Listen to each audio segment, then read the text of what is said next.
ભક્તો તમને કહું, લોકો આજકાલ તમે જોજો, સારી સોસાયટીઓ એક જ સરખા બંગલા હોય, પણ સારી સોસાયટીમાં જ્યાં સજ્જન માણસો રહેતા હોય ને રહેવાનું સિલેક્ટ કરશે, ત્યાં દોઢો ભાવ આપશે. એક સજ્જન માણસો રહેતા ત્યાં દોઢો ભાવ જો તમે આપો તો મંદિરમાં તો મૂર્તિમાન સર્જનહાર રહેતા હોય એની બાજુમાં રહેવાનું મળે.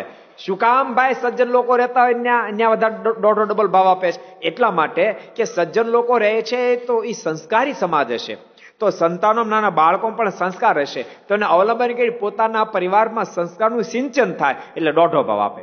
તો જ્યાં ઠાકોરજી બિરાજતા હોય, મંદિરનું સાન્નિધ્ય સર્જનહાર બિરાજતા હોય, ત્યાં તો હું તો કહું ડબલ ભાવ આપીને પણ ન્યા જ રહેવાય, એની બાજુમાં રહેવાય, કે જેથી કરીને સહેજે સહેજે મંદિરનો જોગ થાય, મંદિરના જોગથી સત્સંગની દ્રઢતા થાય.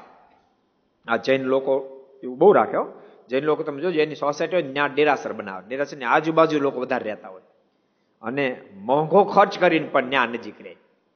કારણ કે સારા જોગમાં રહેવાથી मानस की विचारधारा श्रेष्ठ थी जाए। अगर ये वीडियो आपको पसंद आया हो तो लाइक करें और शेयर करना मत भूलिए। सब्सक्राइब करें सरदार कथा चैनल को और बेल आइकॉन पर क्लिक करना मत भूलिए लेटेस्ट वीडियो सबसे पहले पाने के लिए।